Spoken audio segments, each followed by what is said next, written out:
القيوم وأتوب إليه. صلى الله العظيم لنا ولوالدينا ولمشائخنا. صلى الله العظيم لنا ولوالدينا ولمشائخنا ولجميع المؤمنين والمؤمنات من أمة محمد صلى الله عليه وسلم. لا إله إلا الله وحده لا شريك له، له الملك وله الحمد يحيي ويميت وهو على كل شيء قدير، ولا حول ولا قوة إلا بالله العلي العظيم. اللهم صل وسلم وبارك على سيدنا محمد وعلى آله وصحبه عدد نعم الله الكريم وإفضاله. اللهم صل على سيدنا محمد طب القلوب ودوائها وعافية الأبدان وشفائها ونور الأبصار وضيائها وعلى آله وصحبه وبارك وسلم. اللهم صل صلاة كاملة سلم سلاما داما على سيدنا محمد الذي تنحل به العقد وتنفرج به الكرب وتنال به الرغائب وتقضى به الحوائج وحسن الخواتيم ويستسقى الغمام بوجهه الكريم وعلى آله وصحبه وبارك وسلم في كل لمحة ونفس بعد كل معلوم لك. بسم الله الشافي، بسم الله الكافي، بسم الله الموافي، بسم الله المعافي، بسم الله الذي لا يضر مع اسمه شيء في الأرض ولا في السماء وهو السميع العليم. بسم الله وبالله وإلى الله وعلى الله وفي الله ولا حول ولا قوة إلا بالله العلي العظيم. بسم الله الرحمن الرحيم. الحمد لله رب العالمين وبه نستعين ولا عدوان إلا على الظالمين. اللهم صل وسلم وبارك على سيد المرسلين نبينا وحبيبنا وشفاعنا ذكرنا مولانا محمد المبعوث رحمة للعالمين وعلى آله وصحبه ومن سار على نهجه إلى يوم الدين. سبحانك لا علم لنا إلا ما علمتنا. Maha suci Dikau ya Allah, kami manusia tak pernah mengerti apa-apa kecuali apa yang Dikau ajarkan kepada kami. Innaka antal alimul hakim, sesungguhnya Dikau lah ya Allah yang maha mengetahui lagi maha bijaksana. Allah maftah lana futuhal arifin ya Allah, bukakanlah pintu hati kami sebagaimana Dikau bukakan pintu hati hamba-hamba yang mengasihimu. Aftah lana abwabal ilmi wal ma'rifah ya Allah, bukakanlah pintu hati kami dengan cahaya ilmu dan ma'rifah. Allah manfa'na bima 'allamtana ya Allah, berilah manfaat terhadap apa yang telah Dikau ajarkan kepada kami. Wa'allimna ma yanfa'una ya Allah, ajarkanlah sesuatu yang bermanfaat untuk hidup kami. Waj'alna minar rasyidin, jadikanlah kami hamba-Mu yang sentiasa beroleh petunjuk. Allahumma arinal haqqa haqqan warzuqna ittiba'ah ya Allah, tunjukkanlah kepada kami kebenaran dan berilah kekuatan pada kami untuk memperjuangkannya. Wa arinal batila batila warzuqna ijtinabah ya Allah, tunjukkanlah kepada kami kepalsuan dan jauhkanlah diri kami dari mengikutinya. Walhamdulillahi rabbil alamin. Assalamualaikum warahmatullahi wabarakatuh. Apa khabar semua tuan-puan? Alhamdulillah. Yang saya muliakan Tuan Pengurusi Jawatan Kuasa Pengurusan Surau Al-Islah, Timbalan Pengurusi Setiausaha Bendahari Ahli-Ahli Jawatan Kuasa Pengurusan Surau, Sultan Haji Bapak Najah, hadirin muslimin muslimat yang dirahmati Allah. Alhamdulillah pada malam ini kita masih lagi diberi bantuan subsidi dan disambung kontrak nyawa oleh Allah untuk hidup sehingga ke 5 Rabiul Akhir 1444 Hijriah. Mudah-mudahan kita sentiasa diberi kekuatan oleh Allah, ruang dan peluang untuk sentiasa mengabdikan diri kepadanya, dan Allah terima pengabdian kita. Mudah-mudahan semua itu dijadikan bekalan bila kita tutup mata, masuk liang lahat dan kembali menuju akhirat. Kerana hidup sebenar adalah hidup akhirat. Hidup kita ni bukan untuk semenyih mewah, semenyih miskin, bangi baru, bangi lama, Selangor atau Malaysia, dan nak tunggu pilihan raya ke-15 je. Hidup kita yang sebenarnya untuk dunia, pasangannya adalah untuk mencari akhirat. Innal 'aisha 'aishul akhirah, sesungguhnya hidup yang sebenar adalah hidup untuk akhirat. Tuan-tuan hadirin yang dirahmati Allah, terlebih dahulu saya ucapkan ribuan terima kasih pada bos saya, Abang Latif ni bos saya. Jadi bila bos minta hadir malam ini, kena datang lah. Kalau bos murka payah. Saya ni kuli je tuan-tuan di JAKIM ni, dan JAKIM ni bukan bapak saya punya. Jadi saya hanya menjalankan amanah Allah dan Rasul di JAKIM. Dan alhamdulillah perancangan kita diizinkan Allah Subhanahu Wa Taala. Patutnya saya sampai awal tadi, sampai awal Saya dah masuk dekat Tun Ram tu. Kata Abang Latif, kau sat kat mana? Saya kata saya pintu masuk ni, line pun tak clear. Dia kata salah tu Ustaz, tu dah jauh tu. Jadi saya pun keluar lah, pergi pusing, patah balik sini pula. Itu sesat barat.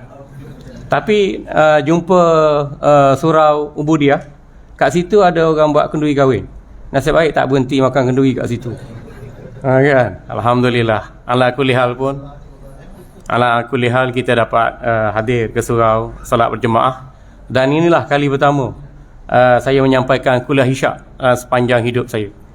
Jadi sejarah lah malam ni tercipta, menyampaikan kuliah isyak bagi mengisi ruang kuliah kita pada malam ini. Alhamdulillah. Tuan-tuan hadirin yang dirahmati Allah, tajuk kita malam ini ancaman akidah masa kini. Ancaman ini sesuatu yang mendatangkan bahaya dan mudarat kepada fahaman, pegangan dan kepribadian kita sebagai Muslim.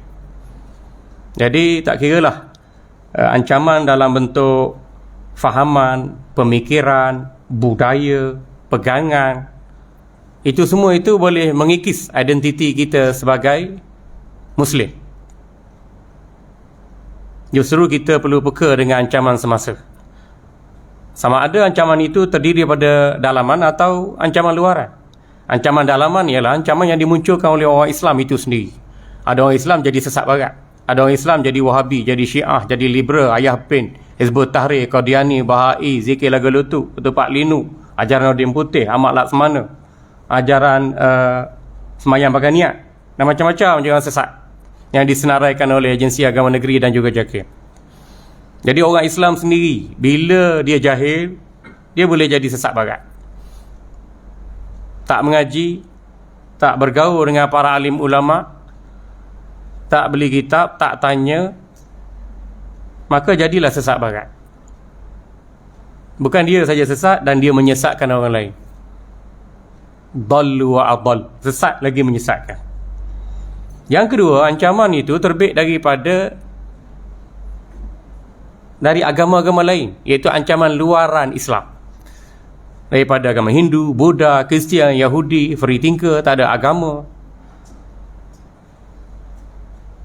yang boleh memesongkan akidah kita. Ada kalanya pemesongan akidah itu membuat kita menjadi kafir dan murtad, keluar daripada Islam. Ada kalanya boleh merosakkan akidah kita kerana ia berkait dengan soal-soal furu' akidah. Jadi tak kiralah ancaman dalaman yang dimunculkan oleh orang Islam sendiri ataupun ancaman luaran yang terbit daripada agama-agama selain daripada Islam, maka kita naklah sentiasa peka, prihatin dan waspada dengan ancaman berkenaan. Boleh tuan-tuan Boleh faham saya cakap cepat sikit? Sebab kita ambil masa 45 minit ni, lepas tu kita buka sesi soal jawab 15 minit. InsyaAllah. Tuan-tuan tanya apa saja. Soalan sejuk, soalan sederhana, soalan panas, saya akan jawab semua. Saya pegawai JAKIM yang bertanggungjawab tuan-tuan. Tuan-tuan nak rakam, nak shoot, nak potong, nak edit video, nak bubuh YouTube, saya tak kisah. Tak ada masalah. Kita ni pejuang Ahlussunnah wal Jamaah, tak takut. Tak takut mati pun. Tak takut saman pun. Tugas kita cakap benar je tuan-tuan. Ya, sebab kita tak tahu nyawa kita boleh sampai pada subuh pagi esok pun tak tahu. Jadi apa sahaja ruang, peluang dan kesempatan yang ada, tersebarkan kebenaran. Dan fokus kita pada malam ini berkait dengan ancaman akidah Ahlussunnah wal Jamaah masa kini. Akidah itu adalah simpulan hati. Dari segi bahasa, akidah simpulan hati.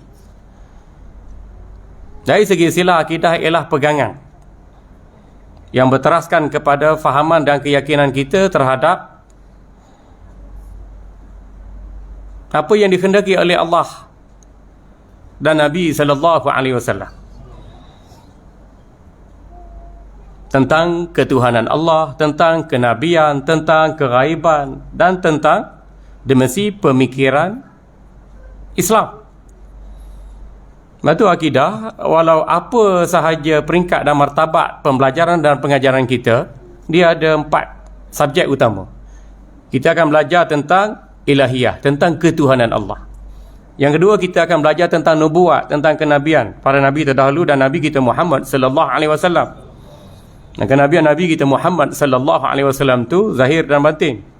Dari segi bentuk fizikal sebagai semulia-mulia makhluk yang diutuskan, ataupun dari segi bentuk emosional, spiritual, kerohanian, kepribadian baginda sallallahu alaihi wasallam. Ingat tuan-tuan, bila kita sebut nama Nabi sallallahu alaihi wasallam, maka kita sewajarnya berselawat pada Nabi sallallahu alaihi wasallam. Betul, selawat tu sunat pada keadaan selain daripada ibadat-ibadat yang tertentu, ibadat yang khusus, tapi fadilatnya besar. Hingga Nabi sallallahu alaihi wasallam menyebut al-bakhilul ladzi zikra ismi 'indahu falam yusalli alayya. Rawahu Tirmizi. Orang bakhil ialah orang yang disebut nama aku, dia tidak berselawat ke atasku. Jadi jangan kita jadi seperti Haji Bakhil lebay kedekut. Dahlah ada anak manisah seorang je, kedekut pula. Benarnya yang paling kedekut ialah bila disebut nama Nabi sallallahu alaihi wasallam, dia tidak berselawat ke atas Nabi sallallahu alaihi wasallam. So ringkasnya, majlis kita ni bukan sekadar majlis ilmu yang membicarakan tentang ancaman akidah Ahlussunnah wal Jamaah, tetapi ia juga merupakan majlis berselawat kepada Nabi sallallahu alaihi wasallam. Jadi apa saja bila kita sebut tentang akidah atau iman atau tauhid atau pegangan, ia menjustifikasikan maksud yang sama. Cuma penggunaan lafaz itu dengan laras yang berbeza. Justru kita katakan akidah ialah simpulan hati tentang akidah Ahlussunnah wal Jamaah. Akidah Ahlussunnah wal Jamaah itu merujuk kepada Al-Quran, As-Sunnah, Ijma' dan akal yang sahih. Ini rujukan utama akidah Ahlussunnah wal Jamaah. Al-Quran, As-Sunnah, Ijma' dan akal yang sahih. Ya? Dan topik yang dibicarakan ialah topik ketuhanan Allah. Allah ada zat, ada sifat, ada perbuatan, ada nama-nama, ada suruhan, ada larangan, ada janji-janji yang baik, ada janji-janji ancaman, ada ganjaran syurga, ada balasan neraka. Jadi soal-soal ketuhanan Allah wajib dipelajari. Kerana Nabi sallallahu alaihi wasallam bersabda, ketika baginda sallallahu alaihi wasallam ditanya, "Ya Rasulullah, ayyul a'malil afdal?" Maka Nabi sallallahu alaihi wasallam, "Imanu billahi wa rasulih." Thumma ayyu faqal, "As-salatu ala waqtiha." Thumma ayyu faqal, "Birrul walidain." Thumma ayyu faqal, "Al-jihadu fi sabilillah." Atau kama qala Nabi sallallahu alaihi wasallam, rawahul Bukhari. Maksudnya, suatu ketika baginda sallallahu alaihi wasallam pernah ditanya oleh seorang sahabat yang mulia, "Wahai Rasulullah, apakah aktiviti hidup yang paling baik?" Baginda sallallahu alaihi wasallam lantas menjawab, "Aktiviti hidup yang paling baik ialah kamu beriman dengan Allah dan Rasulnya." Maknanya kita berpegang dengan akidah Ahlussunnah wal Jamaah, artinya kita telah melakukan aktiviti hidup yang paling baik. Begitu juga Sayyidina Anas bin Malik radhiyallahu anhu pernah ditanya ketika pagi hari, "Kaifa asbahta?" Faqal Anas bin Malik radhiyallahu anhu, "Alhamdulillah asbahtu mu'minan billah." Seorang sahabat menanyakan Sayyidina Anas bin Malik radhiyallahu anhu. Sayyidina Anas ini dia sahabat Nabi, dia juga anak angkat Nabi sallallahu alaihi wasallam, dan dia ditanya oleh sahabat yang lain, "Wahai Anas, apa kabar kamu pagi ni?" Sayyidina Anas bin Malik menjawab, "Alhamdulillah, aku pagi-pagi lagi beriman kepada Allah Subhanahu wa ta'ala." Kalau kita mening, pagi je lah. Apa guna pagi kalau tak beriman pada Allah? Kenapa? Kerana beriman pada Allah dan Rasul itu merupakan sebaik-baik pekerjaan. Kemudian apa lagi sebaik-baik pekerjaan, wahai Rasulullah? Baginda sallallahu alaihi wasallam menjawab mengikut turutan, lepas beriman kamu menunaikan solat di awal waktu. Itu pekerjaan yang paling baik. Kemudian apa lagi, wahai Rasulullah? Kamu berbakti kepada kedua ibu bapamu. Kemudian apa lagi, wahai Rasulullah? Kamu berjihad di jalan Allah. Ini turutan aktiviti hidup yang paling baik dan sewajarnya kita lakukan bersama. Jadi hadis ini menjelaskan aktiviti hidup yang paling baik ialah keimanan kita pada Allah dan Rasulnya. Jadi bila disebut Allahu Akbar, asyhadu an la ilaha illallah, asyhadu anna Muhammad Rasulullah dalam azan, dalam iqamah, dalam tasyahud awal, dalam tasyahud akhir, itu semua manifestasi yang mengingatkan kita tentang kepentingan berpegang dengan akidah Ahlus Sunnah wal Jamaah. Anak baru lahir kan, sunat kita azan telinga kanan, iqamah telinga kiri. Apa mesejnya? Kita sampaikan mesej pada anak yang baru lahir, walaupun anak Melayu, Cina, Baja, India, Arab, Afrika, Negro sekalipun tak faham bahasa Arab, tetapi mesejnya anak kita menerima frekuensi keimanan Allahu Akbar, Allahu Akbar, asyhadu an la ilaha illallah, asyhadu anna Muhammad Rasulullah sallallahu alaihi wasallam. Begitu juga orang yang nazak hampir nak mati atau telah mati ditanam, sunat kita mentalkinkan mereka dengan kalimah asyhadu an la ilaha illallah wa asyhadu anna Muhammadar Rasulullah, menjustifikasikan pada kita bahawa itulah kepentingan akidah Ahlus Sunnah wal Jamaah antara permulaan hidup dan pengakhiran kematian kita. Jadi mesej ini berputar pagi, petang, siang, malam, dengan azan, dengan iqamat, dengan tahiyat pertama, dengan tahiyat akhir, dengan kelahiran, dengan perginya manusia melalui kematian. Betapa pentingnya asyhadu an la ilaha illallah wa asyhadu anna Muhammadar Rasulullah sallallahu alaihi wasallam. Imam Abu Hasan Al-Asy'ari menjelaskan bahawa awwalu ma yajibu alaihi al-'abdu al-'ilmu billahi wa rasulihi wa dinihi. Menjadi kewajiban bagi setiap individu muslim yang balik berakal sampai umur ialah mengetahui tentang ketuhanan Allah, kenabian baginda sallallahu alaihi wasallam, dan menguasai ilmu agama yang lain, ilmu fardhu ain. Ini kewajipan kita. Sebab Allah, malaikat kita, Rasul, qada hari kiamat, rukun iman yang 6 itu sentiasa termaktub dalam hati kita. Tuan-tuan hadirin yang dirahmati Allah, inilah yang kita katakan akidah. Simpulan hati, kita faham, kita yakin, kita sematkan dengan kukuh dalam hati kita, yang tak mungkin terlerai dengan apa-apa faktor atau ancaman atau cabaran sekalipun. Walaupun orang Islam ada jadi sesat barat, walaupun orang Islam terpengaruh dengan Hindu, Buddha, Kristian, Yahudi dan seumpamanya, akidah kita tetap teguh dan utuh sehinggalah kita dijemput oleh Allah. Tuan-tuan hadirin yang dirahmati Allah, akidah lebih penting daripada PRU 15, 16, 17. Akidah lebih penting daripada parti politik, lebih penting daripada penamaan calon, lebih penting untuk nak menentukan siapa jadi PM, lebih penting daripada segala-galanya. Sebab tanpa akidah, orang kafir dilaknat oleh Allah. Kan? Mudah je, orang kafir dilaknat oleh Allah. Innamal musyrikuna najasun. Orang kafir itu adalah najis, orang yang mempersekutukan Allah. Orang kafir itu akidahnya bernajis. Bukan najis secara ain, tetapi najis secara i'tiqadi. Dari segi akidahnya bernajis.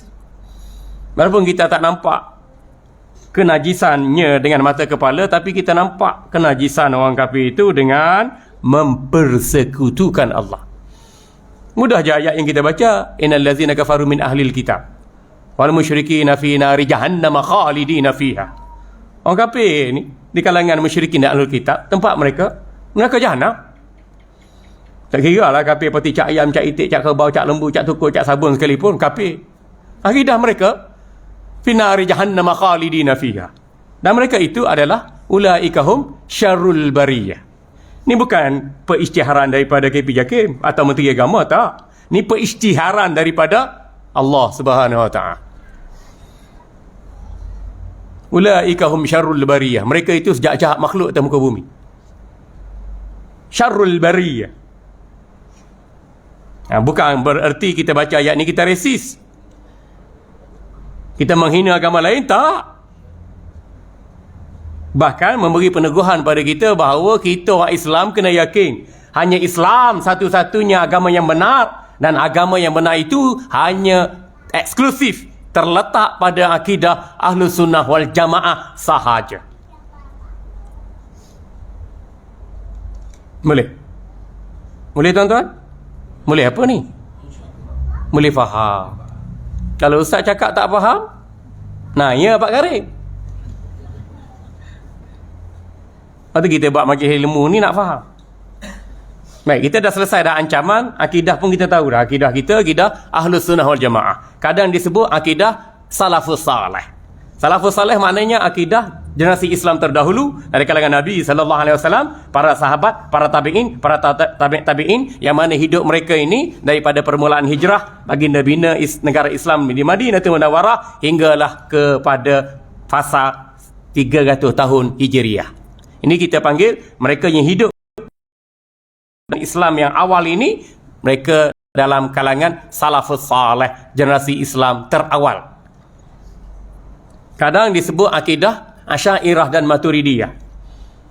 Ulama yang menjadi pelopor kepada perjuangan akidah Ahlussunnah wal Jamaah dalam mengisi perbahasan berkait dengan soal Imam Abu Hasan Al-Asy'ari dan Abu Mansur Maturidi. Bukan Asy'ari Arkam tu, tetapi Imam Abu Hasan Al-Asy'ari yang berasal daripada Baghdad, Iraq, yang lahir pada tahun 264 Hijriah, meninggal dunia pada tahun 323 Hijriah, dalam zaman awal kegemilangan Islam. Dan ulama lain ikut metod yang disusun tentang ketuhanan, tentang kenabian, tentang keghaiban, bagaimana nak jawab Syiah, Mu'tazilah, Jabariyah, Qadariyah, Khawarij, buat-buat yang sesak, yang menyeleweng dalam kalangan orang Islam sendiri. Lepas tu tak pelik kita orang Islam ni fahaman berbeza. Semenjak daripada zaman awal Islam hingga sekarang, memang kita banyak perbezaan. Tetapi yang menyatukan perbezaan berkenaan bila kita berpegang yang benar, yang diinspirasikan oleh Nabi-Nabi terdahulu alaihissalatu wassalam, disempurnakan oleh Nabi kita Muhammad sallallahu alaihi wasallam, para sahabat, para tabi'in, para awliya, para ulama demi ulama demi ulama hingga ke berlakunya kiamat. Kerana Nabi SAW bagi jaminan, la tazalu ta'ifatu min ummati zahirina 'alal haqq la yadurruhum man nawa'ahum hatta ya'ti amrullah. Akan ada sebilangan kalangan umatku yang terus menerus memperjuangkan kebenaran. Tidak ada kemudaratan terhadap perjuangan kebenaran mereka sehingga datangnya perintah daripada Allah. Maknanya zaman dulu, kini dan akhir zaman ada ulama yang terus memperjuangkan kebenaran. Itulah ulama Ahlus Sunnah wal Jamaah. Sebab tu kalau kita kata zaman sekarang zaman fitnah kan, nak keluar Dajjal, berhimpunnya tentera Yahudi sebagai pembantu Dajjal, negara Islam dijajah, dijarah, diseksa, ditindah, dirampas. Nabi Isa akan turun daripada langit. Nabi Isa tak mati, akan turun daripada langit. Dan Nabi Isa sendiri hapuskan ajaran Kristian yang konsep Trinity, Tuhan Bapa, Tuhan Allah, Tuhan Tua, Tuhan Bini, Tuhan Anak. Nabi Isa akan hancurkan laman salib, akan hapuskan peminuman arak dan pemakanan khinzir, akan memperteguhkan syariat Nabi kita Muhammad sallallahu alaihi wasallam. Lepas tu Nabi Isa tak pernah hajar Tuhan tiga. Nabi Musa tak pernah hajar sembah anak patung. Nabi Ibrahim pun begitu juga. Semua nabi-nabi membawa la ilaha illallah Muhammad Rasulullah sallallahu alaihi wasallam. Tapi yang jadi Yahudi, yang jadi Kristian, itu adalah penyelewengan dalam ajaran langit yang diturunkan oleh Allah Subhanahu wa taala. Tiap-tiap hari kita minta supaya kita diilhamkan oleh Allah untuk berpegang dan memperjuangkan akidah Ahlussunnah wal Jamaah. Dan kita baca suratul Fatihah, basmalah, hamdalah, ar-Rahman ar-Rahim, maliki yaumiddin. Itu semua ayat yang berkait dengan akidah Ahlus Sunnah wal Jamaah yang melengkapi iman pada Allah, malaikat, kitab, rasul, qada-qada, hari kiamat. 6 rukun iman. Daripada basmalah, hamdalah hingga kepada maliki yaumiddin. Ihdinas siratal mustaqim. Kita minta agar kita ni dicelikkan mata hati oleh Allah untuk melihat kebenaran, berpegang dengan kebenaran, terus memperjuangkan kebenaran. Walaupun kita pagi mengantuk, lapar, letih, tak sarapan lagi, sakit, kronik, duduk hospital apa semua, bila kita solat, kita kena baca dengan betul, faham dengan betul, yakin dengan betul, ihdinas siratal mustaqim. Itulah manifestasi kepentingan akidah Ahlus Sunnah wal Jamaah. Sedar ataupun tidak, itulah hakikatnya. Kita miskin, kita kaya, kita banjir, kita kemarau, kita nak pilihan raya ke? Kita nak mengundi, tak nak keluar mengundi ke? Kita tetap minta sehari semalaman 17 rakaat wajib Fatihah yang kita baca dalam setiap rakaat. Kita minta apa? Bukan kita minta duit. Kita minta apa? Bukan kita minta untuk dicalonkan. Kita minta apa? Bukan kita minta anak dara atau mak janda. Zina an'amta alaihim. Jalan yang dirintis Nabi-Nabi terdahulu. Disempurnakan Nabi kita Muhammad sallallahu alaihi wasallam. Sebab tu la nufarriqu baina ahadin min rusuli. Qalu sami'na wa ata'na wa ilaikal masir.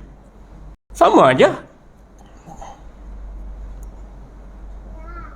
Yang dirintis oleh para sahabat ridwanullah alaihim ajmain, para tabi'in, para ulama, hinggalah berlakunya kiamat. Jadi akan ada umat Nabi sallallahu alaihi wasallam terus sebutkan tentang ancaman yang boleh mendatangkan kerosakan dan mudarat pada fahaman, keyakinan dan pegangan kita umat Islam. Ancaman dalaman, ancaman luaran. Kita tengok ancaman dalaman. Orang Islam sendiri menganut fahaman yang salah atau sesat atau menyeleweng. Yang pertamanya fahaman Wahabi. Kalau dulu-dulu zaman tok nenek moyang kita dikenali sebagai kaum muda. Dikenali kaum muda atau mereka panggil diri mereka golongan Islah, golongan Salafi, golongan Sunnah.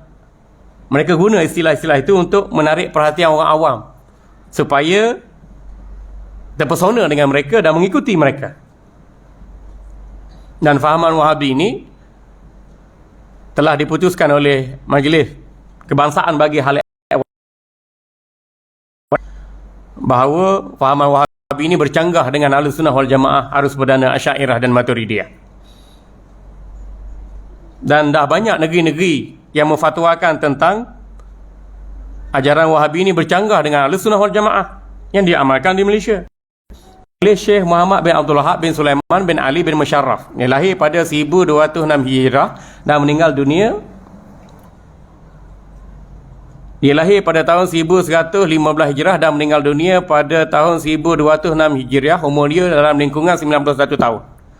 Dia lahir di kampung. Dia menganggap umat Islam ni banyak buat bid'ah, syirik, sesat, menyeleweng, sembah pokok, puja kubur dan lain-lain.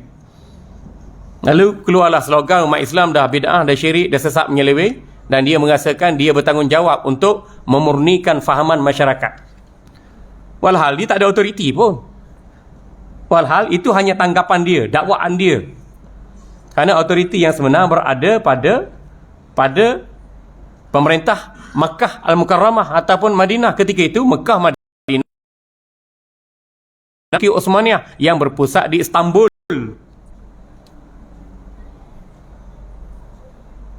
Jadi fahaman Muhammad Abdul Wahab ni tak disukai oleh ayahnya sendiri. Ayahnya sendiri menasihati dia, jangan mudah nak tuduh orang syirik, bid'ah, sesat, kafir, masuk. Dan satu lagi as-sawa'i al-ilahiyah fi radi' 'ala al-wahabiyyah. Abang dia sendiri jenamakan fahaman adik dia ni sebagai Wahabi. Walhal nama sebenar Wahabi itu nama ayah dia. Tapi abang dia sendiri jenamakan fahaman yang dibawa oleh adiknya ni yang suka bid'ah syirik sesat kafirkan orang ni sebagai fahaman Wahabi. Dan begitu jugalah ulama tempatan di Mekah, di Madinah ketika itu menjenamakan fahaman yang dibawa oleh Muhammad Abdul Wahab dengan fahaman Wahabi. Baik, kita ringkaskan. Saya ada tulis tesis PhD dalam fahaman Wahabi, 360 lebih muka surat. Dan saya ada tulis 7-8 buku berkait dengan fahaman Wahabi. Ni tak sempat sebab tadi ada game bola, Jakim lawan Malaysia Airport, kita menang 3-1, Alhamdulillah. Jangan fikir ustaz-ustaz ni tak pandai main bola. Cikgu suka main bola, hari-hari cikgu main bola.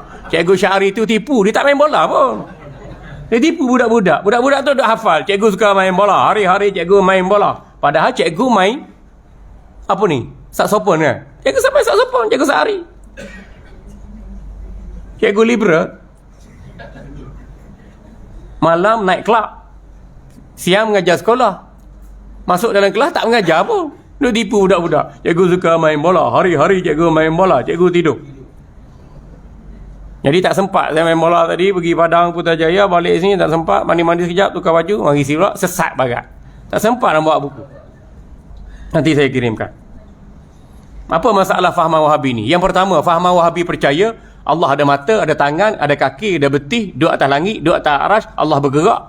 Allah ada tempat di satu tempat yang tidak seperti tempat kita.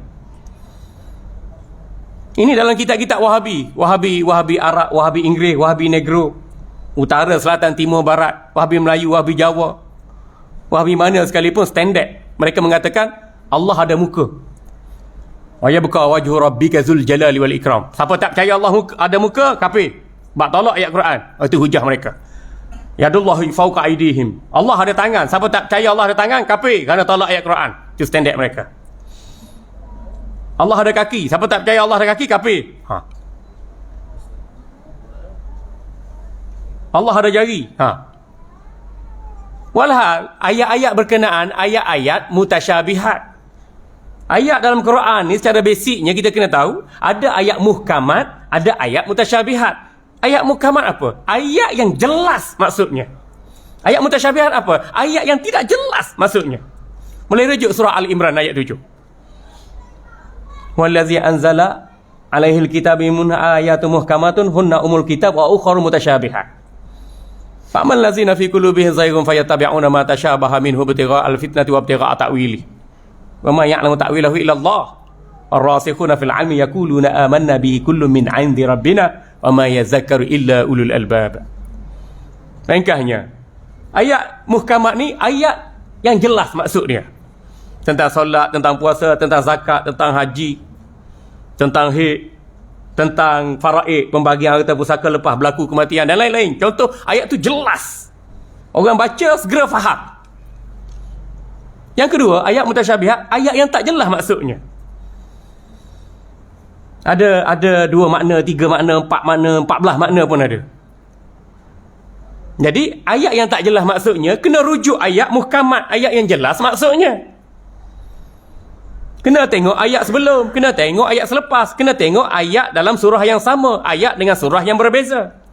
Ayat Makki, ayat Madani, ayat umum, ayat khusus, ayat mutlak, ayat muqayyad, ayat nasakh, ayat mansukh.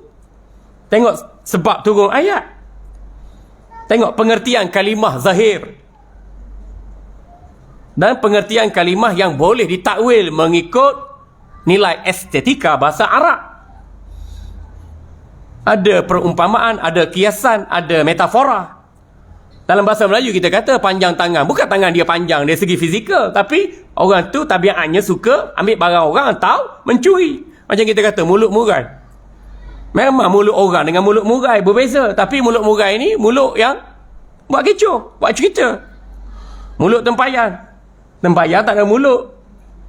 Kan? Tapi kita kata kenapa mulut tempayan? Tu. Lidah buaya. Ngap aja. Tak kira duit kerajaan, duit orang, duit syarikat ke, bedal belaka. Contohnya begitu. Itu perumpamaan. Kalau dalam bahasa Melayu ada standard perumpamaan, kiasan, metafora begitu, apatah lagi dalam bahasa Arab, bahasa yang paling kaya, bahasa syurga, bahasa yang paling kaya dunia akhirat. Itu juga bila dikatakan yadullahi fawqa aydihim, Kalau kita terjemah secara harfiah, tangan Allah di atas tangan-tangan mereka. Tangan sini bukan bermaksud anggota badan, bukan maksud jari. Kita tak boleh nak kata tangan, yad. Kalau kita nak ambil kalimah yang asal, yad, kita kata. Yad Allah kita tak tahu, bukan bermaksud tangan. Tapi kalau yad masuk manusia, tangan. Tapi yad Allah kita tahu maksudnya, terserah pada Allah. Itu maksud kullun amana bihi, kullun min 'indi rabbina. Kita beriman dengan ayat Allah, semuanya datang daripada Allah, kita beriman. Ini kaedah ulama salafus salih. Macam kita kata Taha, kita tak tahu apa maksud Taha tu, maka kita serah. Tafsiran huruf-huruf berbentuk hijaiyah ni terserah pada Allah. Ada 29 tempat, kita serah pada Allah. Alif Lam Mim, kita tahu maksudnya, terserah pada Allah. Alif Lam Ra, kita tahu maksudnya, terserah pada Allah. Begitu juga Kaf Ha Ya Ain Sad, terserah pada Allah. Termasuklah juga dengan ayat yang berkait dengan wajah Allah, berkait dengan tangan Allah. Kalau kita nak sekalikan, Allah ada wajah, Allah ada tangan, Allah ada kaki, Allah turun sepertiga malam. Jadi kita mengkhayalkan Allah menyerupai makhluk. Maha suci Allah daripada menyerupai makhluk. Itu bahaya fahaman Wahabi. Mereka nak memvisualisasikan Allah, sedangkan Allah sebut walam yakul lahu kufuwan ahad. Tidak ada satu pun yang sama, serupa, setara, sebandingan dengan Allah. Dan dalam surah Syura ayat 11, laisa kamitslihi syai', tidak ada sesuatu pun, pepejah ke, cecair ke, gas ke, cahaya ke, apa sahaja, tidak ada sesuatu pun yang sama, serupa, setara, sebandingan dengan Allah. Allah juga tidak menyerupai segala sesuatu. La yushbihahu syai'an min khalqih. Nanti kita kata subhanallah dalam rukuk, dalam sujud. Maknanya maha suci Allah daripada segala sifat kekurangan, kelemahan atau kecacatan atau kebersamaan dengan makhluk. Walam yakul lahu kufuwan ahad. Tidak ada satu pun, tidak ada seseorang pun. Kalau kita fikir dalam dimensi kemanusiaan, tidak ada sifat kemanusiaan pun. Walam yakul lahu kufuwan ahad. Kerana itu Imam At-Tahawi mengatakan, man wasafa Allah bima'na min ma'anil bashar faqad kafar. Barang sesiapa yang menyifatkan Allah sama dengan sifat kemanusiaan, maka sesungguhnya dia telah menjadi kafir kerana menyamakan Allah dengan makhluk. Jadi mudahnya ayat-ayat mutasyabihat kita ikut dua kaedah. Satu kaedah tafwid, terserah maksudnya pada Allah, bulat-bulat kita tak tahu maksudnya, terserah pada Allah, hanya Allah yang maha mengetahui. Yang kedua kita guna kaedah takwil. Tangan bermaksud kekuasaan Allah, wajah bermaksud zat Allah. Apa lagi kita katakan? Allah turun sepertiga malam, maknanya rahmat Allah mencurah sepertiga malam. Itu antara maksud-maksud yang boleh kita terima pakai mengikut kaedah tafwid. Kita tak tahu maksud, terserah pada Allah. Yang keduanya ialah takwil, dari segi pembelajaran untuk kita memahamkan anak-anak kita, untuk kita mengadaptasikan ayat-ayat mutasyabihat dengan mudah, maka kita gunakan kaedah takwil, iaitu kita gunakan makna yang selayaknya dengan Allah Subhanahu Wa Taala berdasarkan kepada keputusan majoriti ulama Ahlus Sunnah wal Jamaah. Tapi Wahabi tak. Kita tak nak kaedah begitu. Dia kata Allah ada mata, ada tangan, ada kaki, ada beti, ada kepala. Allah bergerak, Allah turun, Allah berada di langit. Amintum man fis sama, Allah ada di langit. Apa tak percaya Allah duduk di langit, kafir. Lepas tu bila kata Ar-Rahmanu ala asis tawa, Allah berada pada arash. Siapa tak percaya Allah berada pada arash, kafir. Sedangkan ayat-ayat itu adalah ayat mutasyabihat. Dan kita rujuk kaedah takwil tafwid ni, kita baca surah Al-Imran ayat 7. Ada jawapannya di situ. Sebab tu Allah Subhanahu Wa Taala awal lagi sebut, fa amal ladzina fi qulubihim zayghun.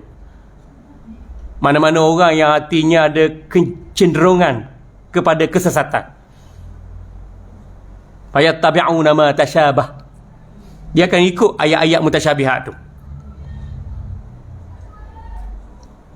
Ibtigha al-fitnah, mata-mata nak cari fitnah dalam memahami urusan agama. Ibtigha at-ta'wili, nak takwil dengan takwilan yang batil. Jadi kita rujuk ulama Ahlussunnah wal Jamaah, mudah je. Yang kedua, fahaman Wahabi ni tuan-tuan, mereka buat fahaman bid'ah, syirik, sesat, masuk neraka. Tahlil, bid'ah. Talqin, bid'ah. Sapu muka lepas mayang, bid'ah. Kunut subuh ramai-ramai, bid'ah. Zikir ramai-ramai, bid'ah. Wirid ramai-ramai, bid'ah. Sambut Maulidur Rasul, bid'ah. Sambut Nisfu Syakban, bid'ah. Talqin orang mati pun bid'ah. Dia tak talqin, dia orang tazkirah je kat kubur. Kita pun tak kata mereka tazkirah kat kubur sebagai bid'ah sesat. Siapa nak talqin, silakan. Talqin sunat mengikut 4 mazhab.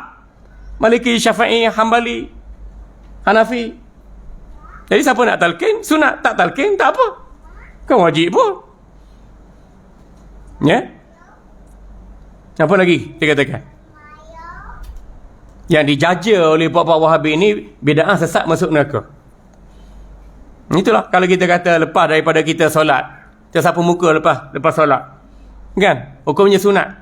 Dalam azkar, kitab Al-Azkar, Imam Nawawi sebut sunat sapu muka lepas sembahyang. Dia bawa hadis Anas bin Malik, riwayat Ibnu Sunni. Sambil astaghfirullahalazim ladzi la ilaha illa huwal hayyul qayyum wa atubu ilaih. Allahumma zib anil hamma wal hazan. Sunat. Dah lepas sembahyang, kita freestyle lah. Siapa nak sapu muka lepas sembahyang, sambil wirid, sambil zikir, baca doa, sunat. Siapa tak nak sapu muka, nak sapu kapek, silakan. Nak sapu punggung ke, sapu betih ke, tak ada masalah. Ya? Jadi masalah Wahabi ni, mereka tak buat.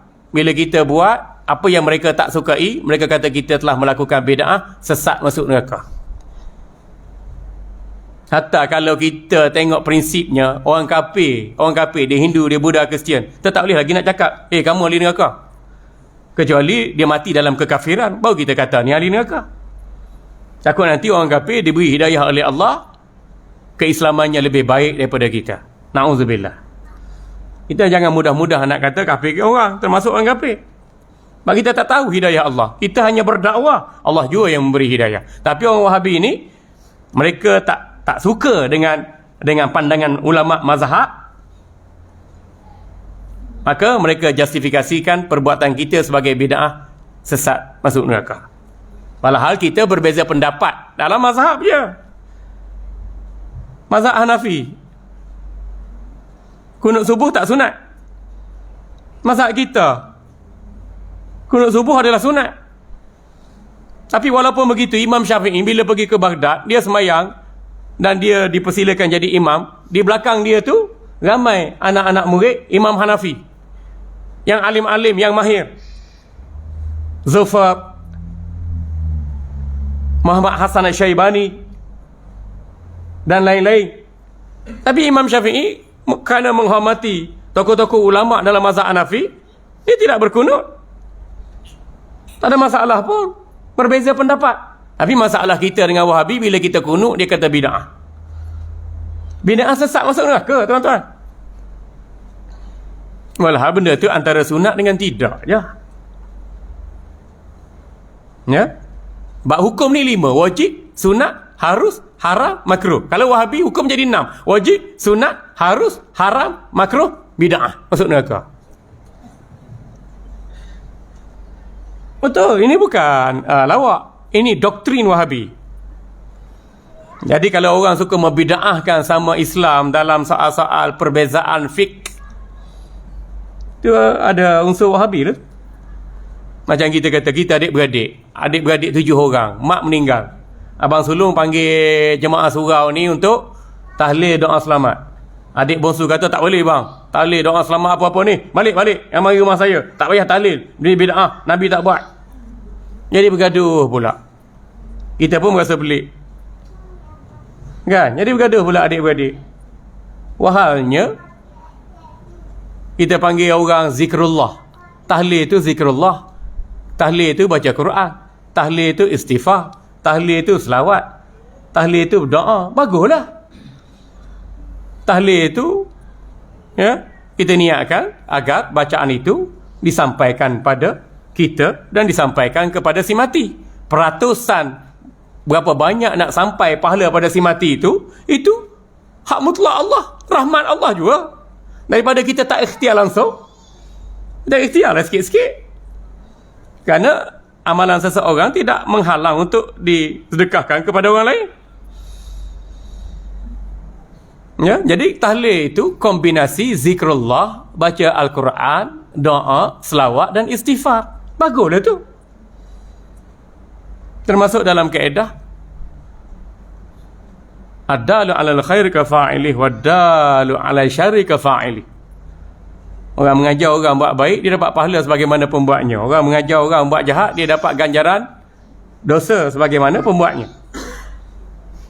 Jadi si mati, dia yang mengajarkan anak-anak dia itu doa, istighfar, selawat, ngaji, baca Quran.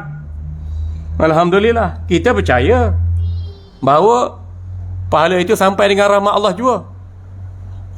Tapi Wahabi tak. Wahabi tak percaya sebab tali pendek, kabel tak ada. Sekarang kita tak guna tali, tak guna kabel lah. Kita guna deria keimanan kita antara hidup dengan yang mati kepada Allah Subhanahu Wa Taala. Tak apa kita nak tahlil, Wahabi tak nak tahlil, tak apa, kita tak kata mereka sesat. Masalahnya bila kita tahlil, mereka kata kita ni bid'ah sesat. Allah, ini yang jadi pecah belah dalam masyarakat. Baca Yasin malam Jumaat pun bid'ah sesat juga. Walhal hadis riwayat Tirmizi, siapa baca Yasin sekali, Nabi kata dia bagaikan membaca Al-Quran sebanyak 10 kali ganda. Boleh kita baca Quran kali khatam? Tak boleh. Tapi nisbah ganjaran pahala tak sama. Baca Yasin sekali dengan khatam Quran sekali tak sama. Bilangan ayat, surahnya, fadilatnya tak sama. Tapi nisbah ganjaran pahala yang Nabi SAW sebutkan dalam hadis riwayat Tirmizi. Puan-puan ni kalau dia tak berkenan dengan dalil kita, hadis kita, dia kata hadis ni hadis dhaif. Wahabi tak terima hadis dhaif. Wahabi nak hadis sahih ya. Ni hadis apa? Hadis sahih je aku terima. Hadis dhaif aku tak terima. Hadis hasan aku tak terima. Walhal hadis ni disiplin ilmu, kita terima hadis sahih, hadis hasan, hadis dhaif. Satu lagi hadis ialah hadis maudhu', hadis palsu. Talak satu ambil 3. Hadis sahih, hadis hasan, hadis dhaif, kita terima. Ulama yang menerima disiplin ilmu berkenaan. Hadis palsu buang, kita tolak tepi lah. Ya. Alhamdulillah. Tu yang ketiga ajaran Wahabi ni tuan-tuan, dia tolak mazhab. Dia kata apa? Dia ikut mazhab. Ikut Quran hadis, ikut Quran hadis je. Apa nak ikut mazhab? Lepas tu dia baca tu, dalil tu. Taraktu fikum amrayni lan tadillu ma in tamassaktum bihima kitaballah wa sunnat nabi. Dia kata aku tinggalkan kepada kamu 2 perkara. Nabi bersabda. Hadis riwayat Imam Malik, aku tinggalkan kepada kamu 2 perkara. Kamu berpegang teguhlah dengan kedua ini, insya-Allah kamu tidak akan tersesat buat selama-lamanya, iaitu kitab Allah dan sunnah nabinya. Betul yang Nabi sebut 2 perkara dalam hadis ni. Dalam hadis yang lain, Nabi suruh Sayyidina Muaz berijtihad. Nabi suruh sahabat-sahabat yang lain berijtihad. Al-Quran suruh kita mengekspresi akal, guna akal.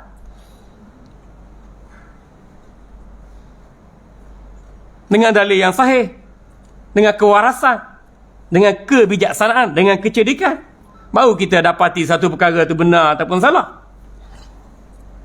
Dia nak guna Quran sunnah je. Walhal ulama yang buat mazhab tu bukan ulama sembarangan. Ulama mujtahid mustaqil atau mujtahid mutlak. Imam Syafi'i, Imam Hanafi, Imam Maliki, Imam Hanbali, Imam Auza'i, Imam Tabari, Imam Ali Zainal Abidin, Imam Al-Laisi. Ini ulama-ulama besar, ulama yang boleh buat mazhab sendiri. Tapi mazhab mereka tak ada pengikut yang meneruskan legasi ijtihad mereka. Yang kekalnya 4 mazhab je. Imam-imam mazhab banyak lagi. Belas-belasan imam mazhab yang setara ijtihad mereka dengan mazhab 4, tetapi tak glamour mazhab mereka. Tidak ada penerusan mazhab mereka. Jadi ijtihad mereka pudar begitu saja, ada dalam pentas akademik, tetapi tidak ada pengamal yang meneruskan legasi mazhab. Dan kita ikut mazhab berarti kita ikut ulama.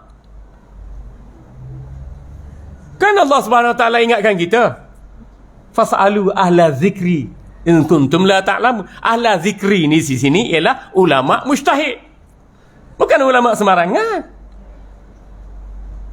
Ulama mujtahid, bukan mujtahid fatwa, bukan sekadar mujtahid mazhab, tetapi mujtahid mutlak. Imam Syafi'i itu yang ikut dia ni ulama-ulama mujtahid juga. Anak murid dia Imam Muzani boleh ijtihad, Imam Rabi' boleh ijtihad, dan lain-lain. Ramai lagi boleh ijtihad. Imam Syafi'i tak suruh pun mereka ikut mazhab Syafi'i. Tetapi murid-muridnya yang kanan, yang boleh berijtihad fatwa ataupun ijtihad mazhab pun masih tetap meneruskan legasi ijtihad Imam Syafi'i, menjadikan mazhab Syafi'i terus ada sampai bila-bila. Dan kita antara mazhab ni tak gaduh pun. Tengok Bangla, Pakistan, dia mazhab Hanafi. Dia sembahyang kita tak ada gaduh pun. Mereka tak ada kata, bid'ah ni mesti sesat masuk neraka ni. Baca doa kunut. Tak ada. Kita kunut, mereka mari sembahyang. Mereka kita beri salam, habis.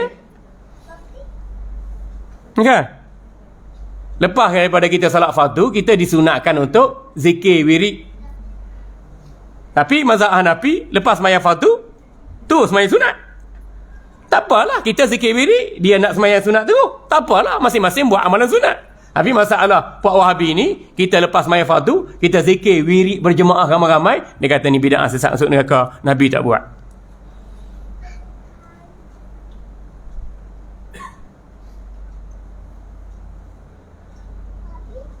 Itu masalah. Dia tolak mazhab, dia label kita bid'ah, itu masalah besar yang mengundang perpecahan ummah dan perbalahan yang tidak ada kesudahan. Macam kita panggil ustaz-ustaz mengajar sini, panggil ustaz Wahabi satu malam, ustaz Syiah satu malam, ustaz liberal satu malam. Lepas tu baki lagi ustaz Ahlussunnah wal Jamaah. Pening jemaah. Pening jemaah. Jadi soal-soal fahaman gini kita nak bendungnya ialah autoriti agama yang kawal. Jangan bagi ruang dan peluang pada ustaz Wahabi, Syiah, liberal ini untuk menyebarkan fahaman menyeleweng mereka. Kerana ia boleh mengganggu ekosistem Ahlussunnah wal Jamaah dalam negeri atau negara kita. Baik, fahaman Wahabi menganggap Nabi Adam bukan Nabi, bukan Rasul. Ada dalam kitab Syekh Abu Bakar, Syekh Zaid Al-Imanu bil Anbiya'i jumlatan. Dia sebut Nabi Adam bukan Nabi, bukan Rasul. Adam tu sebagai bapa manusia aja. Kerana Nabi Adam langgar perintah Allah, makan buah khuldi, terikut dengan pujuk rayu iblis, keluar daripada syurga. Atas kesalahan tu, maka Nabi Adam dianggap bapa manusia biasa, bukan Nabi, bukan Rasul. Sedangkan ijma' ulama sepakat, dulu, kini dan selamanya sepakat bahawa Nabi Adam AS itu adalah seorang Nabi dan Rasul yang diutuskan. Nabi Wahabi boleh langgar gitu.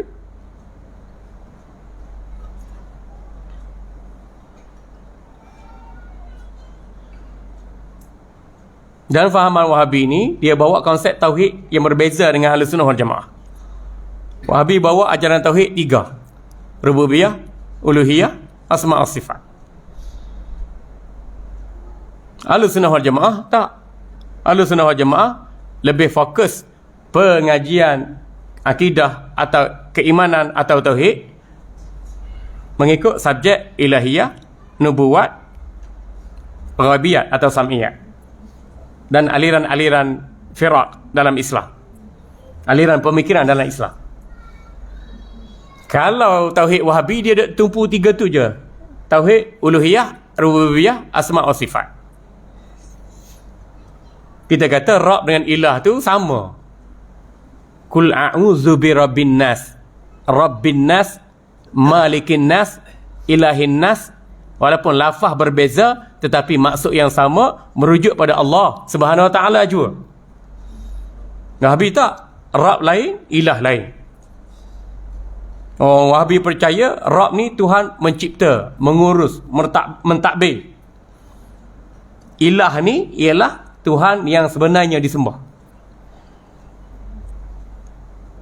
Kita dah la ilaha illallah Muhammad Rasulullah tu merangkumi kalimah Rabb, ilah, semua sekali. Kalau seorang tu mengucap 2 kalimah syahadat, asyhadu an la ilaha illallah wa asyhadu anna Muhammadar Rasulullah sallallahu alaihi wasallam, sah keislaman dia. Kalau kafir sekalipun dia masih Islam, bersih dia daripada segala dosa dan noda. Tapi faham Wahabi tak? Dengan erti kata mereka nak justify. Kalau kita bertauhid la ilaha illallah Muhammad Rasulullah pun, tauhid kita itu boleh jadi cacat, orang Wahabi kata. Kalau kita pergi kubur ulama, kubur para nabi, kubur wali, kita berdoa di situ, dikira minta dengan ahli kubur, boleh mencacatkan tauhid uluhiyah. Kita kata doa di kubur tak salah. Kita bukan minta dengan kubur, kita minta dengan Allah. Tapi ahli kubur ni ada kemuliaannya sebagai rasul, sebagai nabi, sebagai syuhada, sebagai aulia, sebagai ulama. Hakikatnya kita minta pada Allah belaka. Tak mencacat pun tauhid uluhiyah rububiyah, kerana Rabb adalah ilah, ilah adalah Rabb. Lepas tu dia guna kaedah asma' wa sifat tu nak tunjuk itulah. Nak tunjuk kaedah Allah ada mata, ada tangan, ada kaki, ada betis, bergerak atas, bawah, kiri, kanan.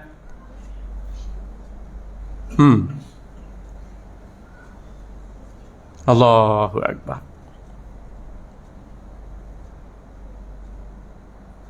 Dan fahaman Wahabi ni tuan-tuan, ia disuburkan oleh Arab Saudi.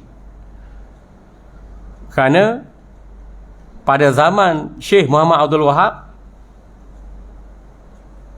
bawa fahaman Wahabi di Uyainah, di Najat, ia dibantu oleh Muhammad bin Saud. Muhammad bin Saud ni pengasas monarki Arab Saudi yang ada pada hari ini. Muhammad bin Saud ni dia bukan dari keturunan Rasulullah sallallahu alaihi wasallam, dia orang Arab Badui. Raja Saudi yang pegang Mekah Madinah sekarang tu, dia orang Badui je. Yang sepatutnya Mekah Madinah ni diwariskan pada siapa? Kerajaan nubuwah Nabi sallallahu alaihi wasallam. Tapi oleh kerana Muhammad bin Saud dan Muhammad Abdul Wahab, dia melancarkan pemberontakan kepada kerajaan Mekah dan Madinah yang ketika itu di bawah pemerintahan kerajaan Islam Turki Osmaniyah dan dibantu oleh British, akhir sekali dapat bebaskan, dapat menakluk Mekah dan Madinah pada ketika itu, dan berlaku perang hampir 200 tahun, mengorbankan puluhan ribu nyawa, hinggalah mereka dapat menakluk Mekah dan Madinah sampai sekarang. Campur tangan British di Timur Tengah, campur tangan Amerika, hingga bawa kepada perjumpaan minyak di pesisir pantai Arab Saudi, dan Arab America Company, tubuh syarikat Aramco sampai sekarang. Sebab tu minyak di Arab Saudi dijual dengan US dollar sampai sekarang.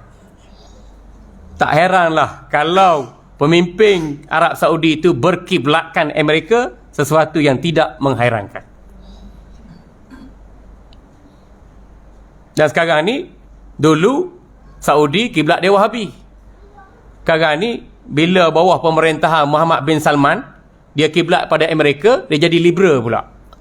Boleh buat sambutan Halloween, boleh panggil apa ni, penggusti-penggusti, boleh panggil hati-hati menyanyi, menyalak apa ke semua. Dulu bid'ah, syirik, sesat masuk neraka. Bid'ah, syirik, sesat masuk neraka. Kita nak ziarah makam Nabi, syirik, syirik, syirik, syirik. Ya Allah, ya Allah, surah, surah, surah. Dia halau gitu. Walhal ziarah makam Nabi itu sunat. Ada dalam kitab Al-Azkar, dalam kitab ulama 4 mazhab. Yang kita ada sebut assalamu alayka ayyuhan nabi, assalamu alayka ayyuhan nabi dalam solat kita. Apa signifikannya? Rasulullah dah wafat. Kalau fikir logik, Rasulullah wafat, beri salam, Rasulullah dah wafat. Tapi dalam hadis yang sahih, Rasulullah sallallahu alaihi wasallam mendengar setiap untaian selawat yang diucapkan kepada baginda, bahkan baginda menjawab semua salam kita. Jadi hidup baginda dan wafat baginda, status kemuliaan baginda tetap sama. Semua orang Wahabi fikir Rasulullah dah mati dah. Tak ada dah, tak ada apa dah, Rasulullah mati dah. Nak minta apa dengan orang yang mati? Kita baca ayat balik. Wala tahsabannallazina qutilu fi sabilillahi amwata bal ahya'un 'inda rabbihim yurzakun. Jangan kamu sangka orang mati jalan Allah tu mati kering gitu je. Baliknya mereka tetap hidup di sisi Allah dan menerima rezeki. Ini ayat ni orang mati syahid. Apatah lagi manusia yang berpangkat Nabi atau Rasul atau Khatamul Anbiya wal Mursali. Nabi kita Muhammad sallallahu alaihi wasallam. Tengok dalam tahiyat pertama, assalamu alayka ayyuhan nabi. Assalamu alayka, kaf tu lil mukhatab. Maksudnya apa? Orang tu ada depan. Biasa kita kata assalamu alayka, salam sejahtera ke atasmu. Kamu tu ada depan aku. Assalamu alaikum, kamu tu ada depan aku atau dekat dengan aku, walaupun kita jaraknya berjauhan. Ni kita sebut assalamu alayka ayyuhan nabi, seolah-olah nabi tu ada depan kita, seolah-olah nabi tu dekat dalam hati kita. Memang dekat pun, tapi kita aja sebut nama nabi tak rasa apa-apa. Itu masalah lemah iman kita. Dan Nabi SAW menjawab salam kita, walaupun kita berada di mana, di Semenyih ke, di Bangi ke, di Beroga ke, di Beranang ke, di mana-mana saja umat Islam melafazkan kalimah selawat, maka baginda menjawab. Dan kita diberi ganjaran sekali selawat 10 kali ganda. Man salla alayya marrah sallallahu alaihi asyra, sallallahu biha alaihi asyra.